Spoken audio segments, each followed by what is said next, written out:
I was recently asked to write an article for Kinkly.com surrounding the question of what do I do once my excited lover is bound and ready for play? And I'll be sure to link that article here when it goes live. But for today, for you fellow rope bunnies and your beloved riggers, I wanted to expound upon that article with a 3-part video series to wrap up the loose ends of bondage basics.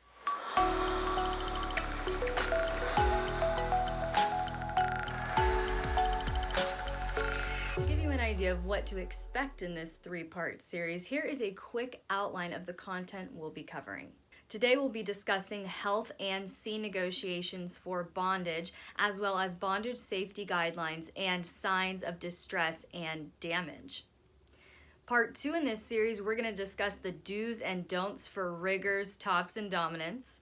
And part 3, we're going to discuss the do's and don'ts for rope bunnies, bottoms, and submissives. I've also created some amazing bonus content just for my patrons to go along with this 3-part series, including a bondage negotiation guide and visual tie tutorial with over 40 examples of knots and basic ties to get you started. Just go over to patreon.com/ellexerotica now to get instant access to this exclusive bonus content.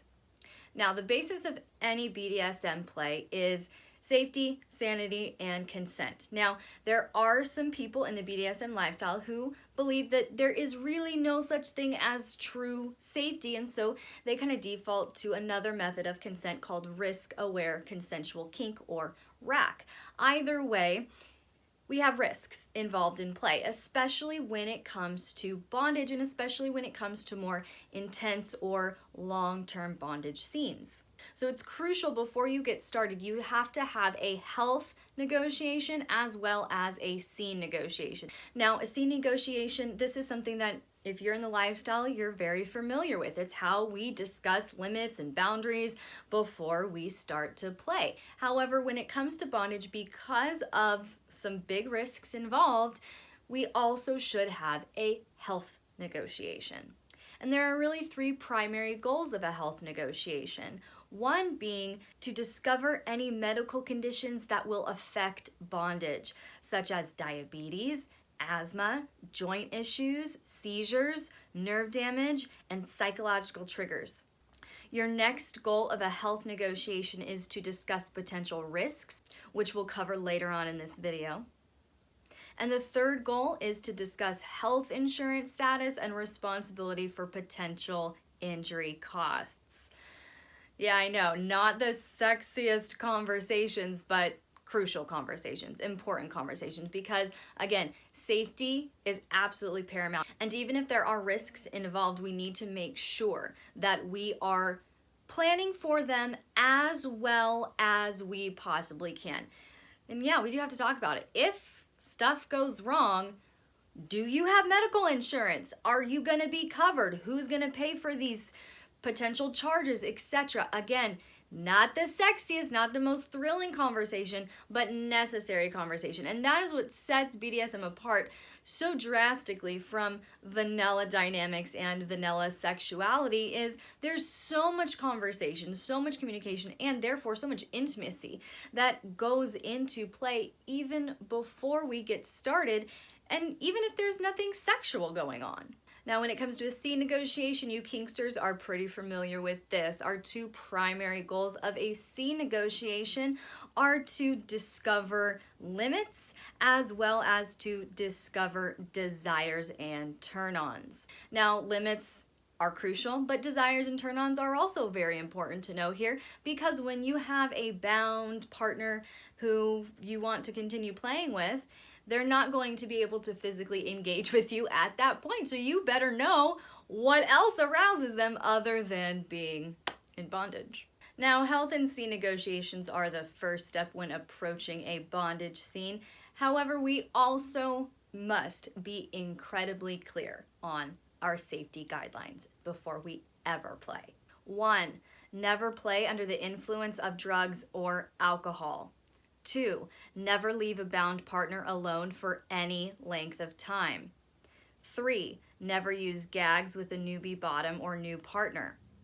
4, never tie in the following areas: neck, underarms, or joints like knees or elbows. It's also important to note that upper arm ties are recommended only for advanced riggers. 5. Never attach rope from the neck or genitals to a hard point. 6. Always follow the dog collar rule and leave 2 fingers between any rope and the skin. 7. Always keep safety shears on hand in case of emergencies. 8.